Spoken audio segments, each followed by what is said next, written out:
Recognition அப்போ இருந்திருக்காது, இப்போ இருக்கலாம், இல்லை இல்லாமலே இருந்திருக்கலாம். அந்த மாதிரி ஏதாவது கேரக்டர்ஸ் இருக்கு? 73 ப்ராஜெக்ட் பண்ணியிருக்கேன்னா 73 ப்ராஜெக்ட்டுக்கும் நான் இந்த நம்பிக்கை வச்சு ஏமாந்து போயிருக்கேன். நிறைய வாட்டி இதோ வந்துருச்சு அப்படின்ட்டு எனக்கு கண்ணெல்லாம் கலங்குது.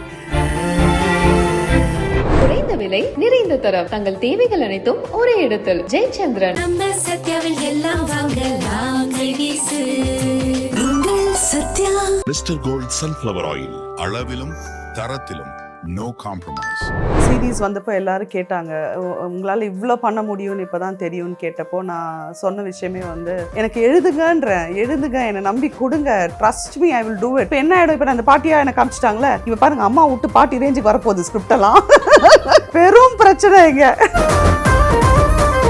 ரெகக்னிஷன் அப்போ இருந்திருக்காது, இப்போ இருக்கலாம், இல்லை இல்லாமலே இருந்திருக்கலாம். அந்த மாதிரி ஏதாவது கேரக்டர்ஸ் இருக்கு? 73 ப்ராஜெக்ட் பண்ணியிருக்கேன்னா 73 ப்ராஜெக்ட்டுக்கும் நான் இந்த நம்பிக்கை வச்சு ஏமாந்து போயிருக்கேன். நிறைய வாட்டி இதோ வந்துருச்சு அப்படின்ட்டு எனக்கு கண்ணெல்லாம் கலங்குது. இக்னோர் பண்ணிட்டே இருந்திருக்காங்க இவ்வளோ நாள். அது ஒரு பெரிய வலி, அது எனக்கு சொல்ல தெரியல. ஏன்னா ஏமாற்றம் தான் எனக்கு நிறைய நெஞ்சிருக்கு. தரமணிலாம் யாருமே கண்டுக்கல. ஒருவேளை மக்களுக்கு ஒர்க்கு போய் சேரணும்னா அவங்க ரியாலிட்டியில் நிறைய ட்ராமா பண்ணணும்னு எதிர்பார்க்குறாங்களா? அது என்னால் முடியாது. சாரி, அப்படி வளர்க்கல, அப்படி வரல, என்னால் அது பண்ண முடியாது. எக்ஸ்ட்ரானரி ஒர்க் தரேன், அதுக்காக என்னை ரெஸ்பெக்ட் பண்ணு. டிக்டாக்லாம் பண்ணுங்க, ரீல்ஸ் பண்ணுங்க அப்படின்னாங்க. எக்ஸ்கியூஸ் மீ ப்ளீஸ், அது பண்ண வரல, not my profile. I M a very serious performer. எனக்கு கொஞ்சம் மரியாதை கொடுங்கிற மாதிரி இருக்கு. எனக்கு கட்டா கோஸ்டியூமே உங்க ரோல் ரொம்ப பிடிக்கும், அதை பத்தி கொஞ்சம் சொல்லுங்க. நம்மள அதுல பிளேஸ் பண்ண நினைச்சாரு இவர், என்ன ஒரு டேரக்டர் தான் வா அப்படின்ட்டு. என்னன்னா ஒரு கமர்ஷியல் படங்கிறதுக்கா இதெல்லாம் பண்ணலாமா? அவங்களுக்கு அப்படி ஆயிடுச்சு. ப்ளீஸ் இப்படி பண்ண மாட்டாங்களே. எனக்குள்ள இவ்வளவு இருக்கு, இவ்வளத்தையும் சகிச்சுட்டு நான் இங்க ஒரு லைஃப் வாழ்றேன். உனக்கு என்ன பிரச்சனை? அடுத்தடுத்து என்னென்ன ப்ராஜெக்ட்ஸ்லாம் நீங்கள் பண்ணிட்டு இருக்கீங்க? வேட்வப் ரஞ்சித்தோட விஷுவல்ஸ் எல்லாம் பிரில்லியண்ட்டாக வந்திருக்கு. ரொம்ப கஷ்டப்பட்டு பண்ணியிருக்கோம். ஸோ அது ரொம்ப எதிர்பார்க்குறேன். Hello all, VJ Madhu here. So இன்றைக்கி ரொம்ப டேலண்டடான ஆக்ட்ரஸ். பார்த்தோன்னே உங்களுக்கு அடடா நிறைய படங்கள் நான் இவங்களை பார்த்துருக்கேனே அப்படின்னு ஒரு முகம். லிஸி ஆண்டனி அவர்கள், வணக்கம். எப்படி இருக்கீங்க? வணக்கம் வணக்கம். ரொம்ப நல்லா இருக்கேன். நீங்கள் எப்படி இருக்கீங்க? எஸ், நானும் ரொம்ப நல்லா இருக்கேன். அழகாக இருக்கீங்க இன்னைக்கு பார்க்க. தேங்க்யூ. எஸ், வேர் டு ஸ்டார்ட்னே எனக்கு தெரில. சீரியஸாக அதான் நான் யோசிச்சிட்டே வந்தேன் எதோ வச்சு ஸ்டார்ட் பண்ணலான்னு. பட் எல்லாமே எனக்கு ரொம்ப பிடிக்கும் உங்கள் performance. But we'll start with your recent குற்றம் புரிந்தவன். அதை பற்றி தான் நம்ம பேசிகிட்டு இருக்கோம். அண்ட் ஏன்னா ஒரு பொதுவாகவே சீரீஸ் ரெஜிஸ்டர் ஆகிறதுக்கும் ஹிட் ஆகிறதுக்கும் எல்லாராலையும் பேச போகிறதுக்கு கொஞ்சம் டைம் எடுக்கும். ஆமாம், எல்லாரும் பார்க்க ஆரம்பிப்பாங்க, அப்புறம் வேர்ட் ஆஃப் மவுத், அப்புறம் போஸ்ட் எல்லாம் வச்சு தான் போவோம். குற்றம் புரிந்தவன் ரிலீஸ் ஆகி அன்னைக்கு நைட்டுக்கெலாம் பயங்கரமாக everybody started talking about it. எனக்கு இது ரொம்ப புதுசு, சந்தோஷத்தில் இருக்கேன் நான். அதை ரொம்ப சட்டிலாக காமிக்கிறேன்.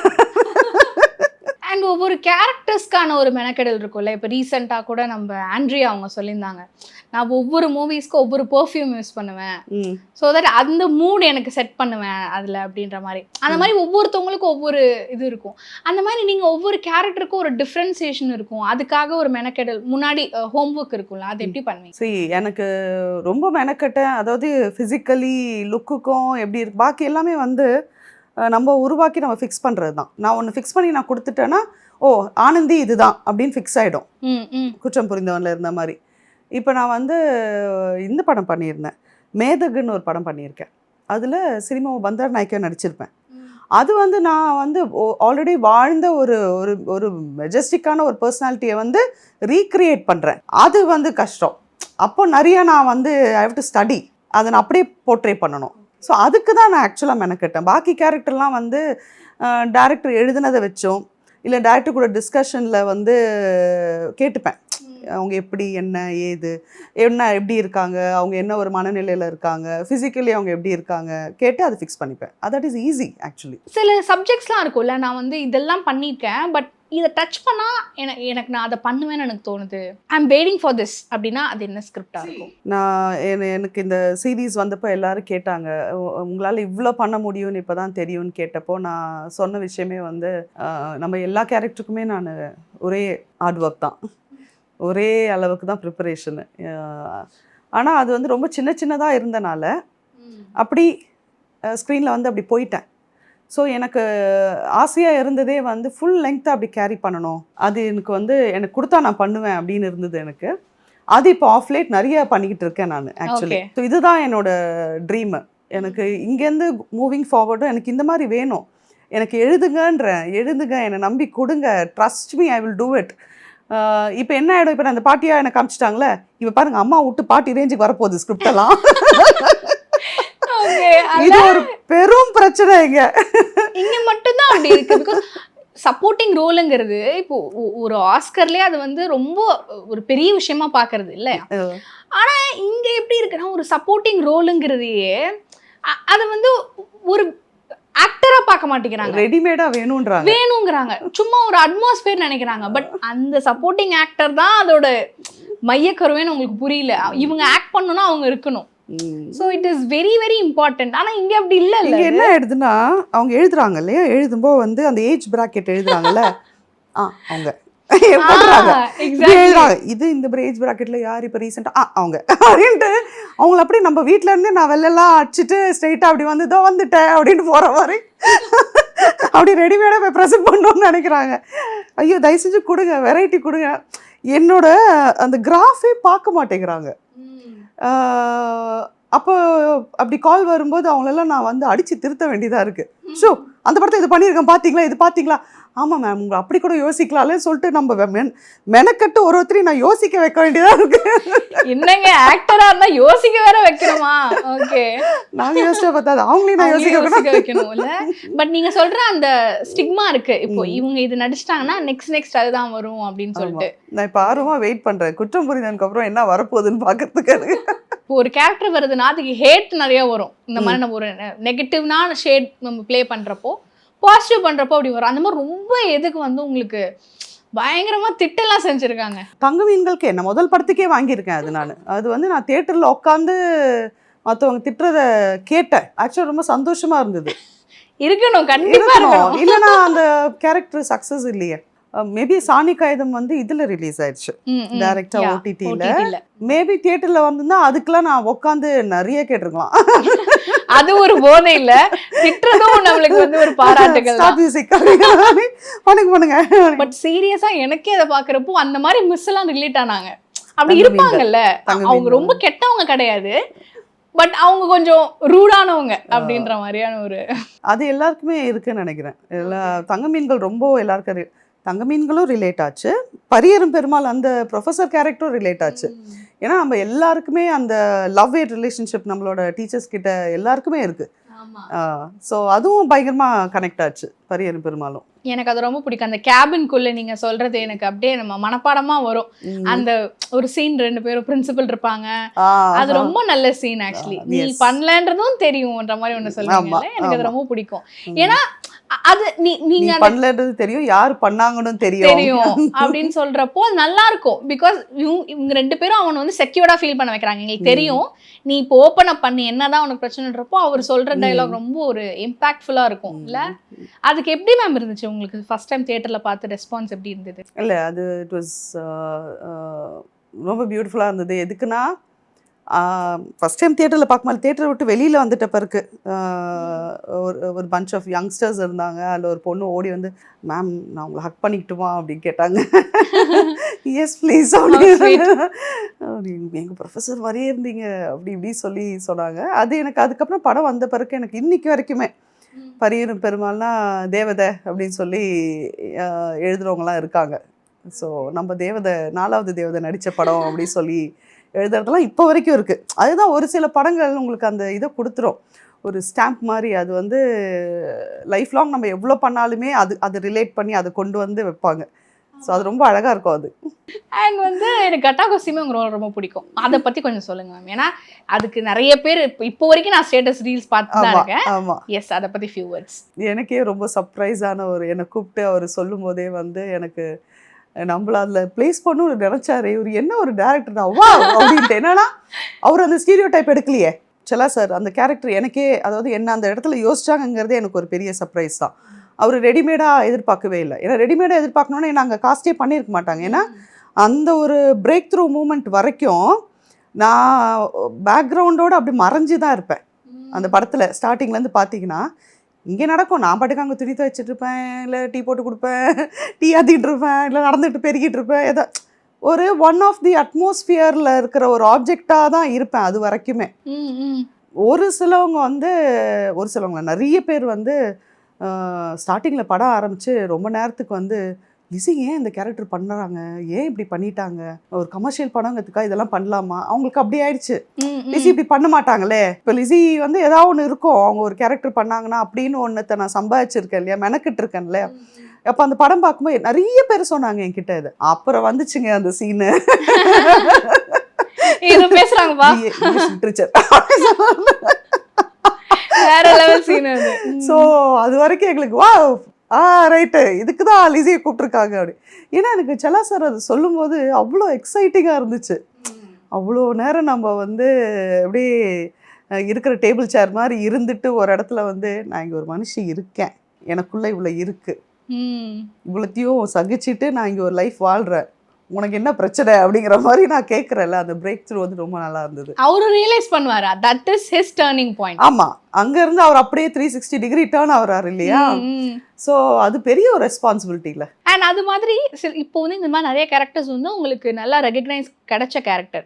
சில மூவிஸ் இருக்கும் நீங்கள் நினச்சிருப்பீங்க this is my like break, this is very important role நான் பண்ணியிருக்கேன் எனக்கு, ஆனால் அதுக்கு வந்து ரெகக்னிஷன் அப்போ இருந்திருக்காது, இப்போ இருக்கலாம், இல்லை இல்லாமலே இருந்திருக்கலாம். அந்த மாதிரி ஏதாவது கேரக்டர்ஸ் இருக்கு? Beautiful question. 73 ப்ராஜெக்ட் பண்ணியிருக்கேன்னா 73 ப்ராஜெக்ட்டுக்கும் நான் இந்த நம்பிக்கை வச்சு ஏமாந்து போயிருக்கேன் நிறைய வாட்டி. இதோ வந்துருச்சு அப்படின்ட்டு எனக்கு கண்ணெலாம் கலங்குது. திரும்ப ஒரு ரோலுக்குமே நான் இதை சொல்லியிருக்கேன். சம்வாட் என்னை இக்னோர் பண்ணிகிட்டே இருந்திருக்காங்க இவ்வளோ நாள். அது ஒரு பெரிய வலி, அது எனக்கு சொல்ல தெரியல. ஏன்னா நான் இருந்த ஒரு பெரிய ஒரு ப்ரொஃபைலு, ஒரு வேலை எல்லாத்தையுமே குவிட் பண்ணி ஆசையாக இதை நான் பண்ணுறேன் நான். அப்போ வந்து ஏமாற்றம் தான் எனக்கு நிறைய மிஞ்சிருக்கு, ஆனஸ்ட்லி ஸ்பீக்கிங். அதனால தான் வந்து குற்றம் புரிந்தவன் வந்து என்னை அப்படியே திணற வைக்குது எனக்கு. Now everybody knows எப்பயுமே லிசினா யாருன்னு தெரியும், பட் இப்போ கட்டா குஸ்தியிலேருந்தே அந்த ரெகக்னேஷன் வர ஆரம்பிச்சிருச்சு எனக்கு எல்லா இடத்துலையுமே. ஆனால் ஒன்று மட்டும் நான் கவனிச்சிருக்கேன், என்னை பார்க்கும்போது அவங்க பாசமாக பார்ப்பாங்க, அதை நான் ஃபீல் பண்ணியிருக்கேன். என்னை பார்க்கும்போது அவங்களுக்கு வந்து ஒரு மரியாதையோடு பார்ப்பாங்க, தட்ஸ் த வேர்ட், மரியாதையோடு என்னை பார்ப்பாங்க அப்படின்ட்டு டிஸ்டர்ப் பண்ணாமல் போகிறதாகட்டும். பல நேரம் வந்து எனக்கு இவ்வளோ வருஷமாக இது கிடைக்காதனால பல நேரம் நான் மறந்துடுவேன். யாராவது என்னை ஊத்து பார்த்தாங்கன்னா என்னோட ஃபர்ஸ்ட் ரியாக்ஷன் வந்து என்ன அப்படிங்கிற மாதிரி தான் இருக்கும். அப்புறம் எனக்கு ரியலைஸ் ஆகணும், அது எனக்கு ஏன்னா அது இவ்வளோ நாள் கிடைக்காதனால எனக்கு இன்னும் அது ரெஜிஸ்டர் ஆகலை. ரீசெண்டாக எங்கள் சித்தப்பா பாஸ்டவே, அப்போது இந்த ஆல் சோல்ஸ் டே அன்னைக்கு கல்றையில் இருக்கும்போது இட் வாஸ் என்னை வளர்த்தவர் அவர் தான். It's a very sad moment for me. அப்போது கல்றையில் ப்ரேயர்லாம் பண்ணிகிட்டு இருக்கும்போது பக்கத்து கல்றை விசிட்டிங் வந்தவங்க என்னை பார்த்து இப்படி சிரிச்சிட்டு இருந்தாங்க, இப்படி தலையாட்டினாங்க. அப்போ என் தங்கச்சியில் அவங்க யார் அவங்க ஏன்னா எல்லாருமே ரொம்ப டிப்ரெஸ்டாக இருந்தோம் அந்த moment. Everybody we all were crying. And அப்போ என் தங்கச்சி வந்து யார் அவங்க உங்களுக்கு தெரியுமா, எதுக்கு நம்மளை சிரிச்சுட்டே இருக்காங்க அப்படின்னோட நான் பொறுமையாக கிட்ட போய் உங்கள் அக்கா ஒரு ஆக்ட்ரஸுங்கிறத நீ மறக்கிற அப்படின்னு. அப்புறம் அவங்களுக்கு ஐயோ ஆமா அந்த மூமெண்ட் நாங்கள் ரெண்டு பேரும் அப்போ சாரிப்பா. ஐ மீன் he definitely doesn't want us to cry. அவருக்கு அவர் பொண்ணுங்க சந்தோஷமாக இருக்கிறது அவருக்கு பிடிக்கும், அவர் அப்படி தான் வளர்த்தாரு. பட் அது இப்போ நடக்குது. ஆனால் எனக்கு ரியலைஸ் ஆக மாட்டேங்குது. ஸோ ஏன்னா நிறைய ஏமாற்றங்கள் மட்டுமே இங்கே நிறைய பார்த்துருக்கேன். இதோ இதுதான் பிரேக் த்ரூ அப்படின்னு சொல்லி. என்னங்க தரமணிலாம் வந்து என்ன யாருமே கண்டுக்கல. But the role was really heavy. யாருமே கண்டுக்கல. ஏன் எனக்கு புரியல. எனக்கு ஒருவேளை மக்களுக்கு வந்து ஒருத்தங்களை அவங்களோட ஒர்க்கு போய் சேரணுன்னா அவங்க ரியாலிட்டியில் நிறைய ட்ராமா பண்ணணுன்னு எதிர்பார்க்குறாங்களா? ஏதாவது பண்ணி அட்டென்ஷன் வாங்கினா தான் அவங்க ஒர்க்குக்கும் நீங்கள் ரெஸ்பெக்ட். அது என்னால் முடியாது, sorry. That's true. That the PR is everywhere. I can't do that, sorry. அப்படி வளர்க்கல, அப்படி வரலை, என்னால் அது பண்ண முடியாது. என்னால் இப்படி தான் போக முடியும், நல்ல ஒர்க் என்னால் கொடுக்க முடியும். ஸோ எக்ஸ்ட்ராடனரி ஒர்க் தரேன், அதுக்காக என்னை வந்து ரெஸ்பெக்ட் பண்ணேன், அவ்வளோதான். ஸோ இப்போல்லாம் ஆக்டர்ஸ்க்கும் இது ஆங்கர்ஸ்க்கு எல்லாருக்குமே இது ஒன்று. இப்போ அவங்க எந்த அளவுக்கு எஸ்டாப்ளிஷ் ஆயிருக்காங்கன்றது இருக்குல்ல. அவங்க நல்ல ஆக்டரா இல்லை அவங்க அது இன்ஸ்டாகிராமில் ஃபாலோவர்ஸ் எவ்வளோ, இது எவ்வளோ, அது எவ்வளோ, என்னென்ன ரெக்கமெண்டேஷன்ஸ் அப்படின்னு தான் பார்க்குறாங்களே தவிர அவங்க ஆக்டர் அவங்கள ஆடிஷன் பண்ணுவோம் அந்த ரோலுக்கு ஃபிட் ஆகுறாங்களான்றது பார்க்குறது ரொம்ப கம்மி டிரெக்டர்ஸ் தான் எனக்கு தோணுது மேம். உங்கள் சைடு நீங்கள் என்ன நினைக்கிறீங்க? இல்லை, எனக்கு இப்போ வரைக்கும் ஒர்க் என்னை தேடி வருது. ஸோ எனக்கு அது சொல்ல வேண்டாம். ஐ மீன் ஐ கேனாட் சே தட் அப்படி நான் சொன்னேன்னா நான் ரொம்ப அன்கிரேட்ஃபுல்லாக இருக்கேன்னு அர்த்தம். ஏன்னா நான் எந்த பிஆர் ஒர்க்கும் பண்ணலையே. குவாலிட்டியாக ஒன்று எழுதும்போது அங்கே குவாலிட்டியாக ஒருத்தங்க ரெப்ரசென்ட் பண்ண வேணும்னு என்கிட்ட வராங்களே. ஸோ அப்போ எப்படி நான் அதை சொல்லுவேன்? ஐ கான் சே தட். எனக்கு இன்ஸ்டாகிராமில் வெறும் என்னங்க 7,000-8,000 பேர் தாங்க இருப்பாங்க ஃபாலோவர்ஸு. அதை பார்த்துல எனக்கு கூப்பிடல. That's good. டாலண்ட் பார்த்து கூப்பிடுற டைரக்டர்ஸ்க்கு எப்பயுமே ஒரு huge respect. Yes yes. And சில படங்கள்ல வந்து நீங்க நடிச்சிருப்பீங்க. இப்போ இந்த மாதிரி ரெகக்னிஷன் நம்ம கேட்டோம்ல, அந்த மாதிரி ஏதாவது ஒரு மூவி நேம் சொல்ல முடியுமா? இந்த மூவி உண்மையாலுமே நான் வந்து என்னோட ஹார்ட் அண்ட் சோல் பண்ணியிருப்பேன், பட் இப்போ வரைக்கும் அந்த ஒரு ரெகக்னிஷன் இல்லைன்னு ஒரு மூவி சொன்னீங்கன்னா you can suggest people to watch. தரமணியே போட்டுமே, தரமணியே பாருங்க. ராங்கி ஓகே. ராங்கி பண்ணும்போது டைரக்டர் என்கிட்ட வந்து சரவணன் சார் என்கிட்ட வந்து கேட்குறாரு, உங்களோட அந்த தரமணி பெர்ஃபார்மன்ஸ் வந்து இட்ஸ் அ ரோல், அந்த performance is worth a study. உட்காந்து அதை பற்றி டிஸ்கஸ் பண்ணி ஒரு டிபேட்டுக்கெலாம் போகிற அளவுக்கு இல்லை, ஒரு ஆக்டிங் கிளாஸ்க்கு வந்து அது ஒரு பாடமாக எடுத்து this is a word he said. எனக்கு அப்போ வரைக்கும் தெரியாது இதெல்லாம் எடுப்பாங்கங்கிறது எனக்கு தெரியாது. ஏன்னா எனக்கு இந்த பேக்ரவுண்டில் இருந்து அந்த ப்ரொசீஜராக வந்த ஆள் கிடையாது நான். ஸோ அப்போ இந்த மாதிரி பெர்ஃபார்மன்ஸ் எடுத்து ஆக்டிங் ஸ்கூலில் இதை வந்து ஸ்டடி பண்ணுவாங்க படிப்பாங்கங்கிறதே எனக்கு தெரியாது. So he was telling me, உங்களோட அந்த தரமணியில் அந்த பெர்ஃபார்மன்ஸ் வந்து அந்த அளவுக்கு இருக்கிற பெர்ஃபார்மன்ஸை ஏன் வந்து யாரும் பேசலை, ஏன் வந்து யாரும் ஒரு அவார்டுக்கு ஒரு சஜஷன் கொடுக்கல, ஒரு நாமினியை கூட ஏன் நீங்கள் வரல அப்படின்னாரு. ஆக்சுவலி நான் ரொம்ப பிளாங்காக அவரை பார்த்துட்டு கேட்டேன், எனக்கு முன்னாடியிலேருந்து இண்டஸ்ட்ரியில் நீங்கள் இருக்கீங்க, பயங்கரமான ஒரு 8 படம்லாம் கொடுத்து இத்தனை படம்லாம் கொடுத்துட்டு வந்திருக்கீங்க, நீங்கள் சொல்லுங்கள் ஏன் பண்ணலை? ஏன்னா எனக்கு தெரியல. எனக்கு என்னை பொறுத்த வரைக்கும் பியூட்டிஃபுல்லாக ஒரு கேரக்டரை வந்து எக்ஸிக்யூட் பண்ணணும், அதை அண்டர்ஸ்டாண்ட் பண்ணிக்கணும், ஹார்ட் அண்ட் சோல் போட்டு அங்கே பெர்ஃபார்ம் பண்ணி கொடுக்கணுன்னு தான் எனக்கு தெரியும். அதை ஏன் வந்து இவங்க யாரும் கண்டுக்கல? சரி, மக்கள் கண்டுக்கலன்னா பரவாயில்ல, இண்டஸ்ட்ரிக்குள்ளேயே கண்டுக்கலன்னா என்ன சொல்கிறது? அப்போ நீங்கள் சொல்லுங்கள் அப்படின்னு நான் you tell me about it, let me learn something year, என்ன பண்ணணும் அப்படின்னு. என்கிட்ட வந்து போய் அப்போ வந்து டிக்டாக்லாம் பண்ணுங்க, ரீல்ஸ் பண்ணுங்க அப்படின்னாங்க. நான் சொன்னேன், excuse me please, that is not me. நான் அது பண்ணவே இல்லைன்னு சொல்லலை. என் ஃப்ரெண்ட்ஸோடு இருக்கும்போது இல்லை டான்ஸ் கிளாஸ்லலாம் வந்து ஃபன்னுக்கு வந்து 1-2 அவங்க பண்ணிக்கிட்டே இருப்பாங்க, அதில் நடுவில் என்னை எப்பயா இழுப்பாங்க, அப்போ அவங்க இழுக்கிறது மட்டும் பண்ணுவேன் நான், அது ஜாலியாக. ஆனால் அது கிடையாது, நான் இங்கே அது பண்ண வரல. That is not my profile. I am a very serious performer, எனக்கு கொஞ்சம் மரியாதை கொடுங்கிற மாதிரி இருக்கு எனக்கு. இல்லை, பிகாஸ் அது ஒவ்வொரு மெனக்கெடல் நமக்கு தான் தெரியும். ஒன்லி வி நோ, அந்த ஒரு பர்சனுக்கு மட்டும்தான் அவங்க இதுக்காக என்ன பண்ணுறாங்கன்றது முழுமையாக தெரியும். வெளில இருக்கிறவங்களுக்கு நம்மளோட டெலிவர் பண்ணுறது தானே தெரியும், அது ஒரு இன்சைட் ஒர்க் தெரியாதுல்ல. எஸ். அண்ட் இப்போது நீங்கள் சொன்னீங்க அதில் இல்லைன்ற அந்த ரெக்கக்னிஷன். அப்போ வந்து மேபி நீங்கள் இப்படி நினச்சிருக்கீங்களா, நம்ம ஒரு எஸ்டாப்ளிஷ்ட் ஆக்டர் அங்கே போட்டாங்கன்னா அது even if it's normal performance அது ஒரு பூஸ்ட் ஆகும். பட் இப்போ நம்ம வந்து அப்போ நீங்கள் இட் வாஸ் லைக் ஒரு டெவலப்பிங் ஸ்டேஜில் அந்த ஒரு ஸ்டேஜ் அப்போது நான் சொல்கிறேன். அப்போ நீங்கள் அதை நினச்சிருக்கீங்களா? ஒரு வேளை இதில் வேற யாரும் நடிச்சிருந்தாங்கன்னா நீங்கள் பண்ணியிருப்பீங்களா? வேற யாரும் நடிச்சிருந்தாங்கன்னா அந்த பெர்ஃபார்மன்ஸ் வந்திருக்காது. அது உண்மை. ஃபர்ஸ்ட் டைம் நான் பண்ணுறது நான் தான் பண்ண முடியும், அவங்க பண்ணுறது அவங்க பண்ணுவாங்க, அது என்னால் பண்ண முடியாது. ஸோ எது பெருசு எது சின்னதுக்குங்கிற டிபேட்லாம் கிடையாது. Everything is got some uniqueness in it. So இது எனக்கு வந்துச்சு. ஆனால் நீங்கள் சொல்கிற மாதிரி அவங்க கொஞ்சம் எஸ்டாப்ளிஷ்டாக இருக்கவங்க பண்ணியிருந்தால் அது உடனே அதை பயங்கரம் பெருசாக பேசியிருப்பாங்க, அது 100% உண்மை. ஆனால் நான் என்ன கேட்குறேன், அந்த எஸ்டாப்ளிஷ் ஆனவங்களும் இப்படி ஆரம்பித்தவங்க தானே, அவங்கள ஒருத்தவங்க வளர்த்து விட்டாங்களே, எப்படி அதை பற்றி பேசி அதை ப்ரொமோட் பண்ணி வளர்த்து விட்டாங்கல்ல, அது எனக்கு இன்னும் நடக்கலை, அதுதான் நான் சொல்லுவேன். ஓகே. அடுத்தடுத்து என்னென்ன ப்ராஜெக்ட்ஸ்லாம் நீங்கள் பண்ணிட்டு இருக்கீங்க? வேட்டுவோம் ரஞ்சித்தோட ரொம்ப மெனக்கிட்டு இருக்கோம் நாங்கள் எல்லாருமே. அண்ட் விஷுவல்ஸ் எல்லாம் ப்ரில்லியண்ட்டாக வந்திருக்கு. அதோட சாம்பிள் நீங்கள் பார்த்துருப்பீங்க. நம்ம தினேஷோட பர்த்டேக்கு வந்து ரிலீஸ் பண்ணியிருந்தாங்க ஒரு டீசர் மாதிரி பர்த்டேக்கு, அதுலேயே நீங்கள் பார்த்துருப்பீங்க. Oh my God. படம் ஃபுல்லாக அப்படி விஷுவல்ஸ் இருக்குன்னா அப்போ யோசிச்சுக்கோங்க. ஓகே. அண்ட் நாங்கள்லாம் ரொம்ப கஷ்டப்பட்டு பண்ணியிருக்கோம், ஃபிசிக்கலி ட்ரெயினிங். ஸோ அது ரொம்ப எதிர்பார்க்குறேன். நான் ஆக்சுவலாக குற்றம் புரிந்தவனே 2026 தான் வரும்னு நினச்சேன் நான். ஓகே. அப்படி தான் இருந்துச்சு பிளான். ஸோ நான் சொல்லிக்கிட்டே இருப்பேன் எல்லாருக்கிட்டையும் 2026 இஸ் மைன், 2026 இஸ் மைன் அப்படின்ட்டு. இது வந்து எனக்கு சர்ப்ரைஸ் ஆயிடுச்சு. ஏமா அவ்வளோ தூரம் போகிறேன், 2025 ஒன்றுதா, 2026 இப்போத்துலேருந்தே ஆரம்பிச்சுக்கோ அப்படிங்கிற மாதிரி எனக்கு ஆரம்பிச்சிருக்கு. ஏன்னா this will definitely carry forward. குற்றம் புரிந்தவன் எனக்கு தெரியும். நெக்ஸ்ட் வேட்டுவோம், அதுக்கப்புறம் கட்டாகுஸ்தி 2 இதெல்லாம் வந்து நான் ரொம்ப எதிர்பார்க்குறேன். ஸோ எனக்கு இருந்த அந்த கஷ்டம் ஏன் கண்டுக்கல அப்படிங்கிறதுலாம் ரொம்ப தீர்ந்துருச்சு. It's come to an end. I know that. Yes, and கண்டிப்பாக இன்னும் மேலும் மேலும் நீங்கள் நிறையா பண்ணணும். அதுக்கான ரெகக்னிஷன் கண்டிப்பாக உங்களை வந்து சேரும். Because you got emotional also. But when you put your heart and soul on something, அது கண்டிப்பாக அந்த அவுட்கம் எவ்வளோ டிலே ஆனாலும் it will come to you.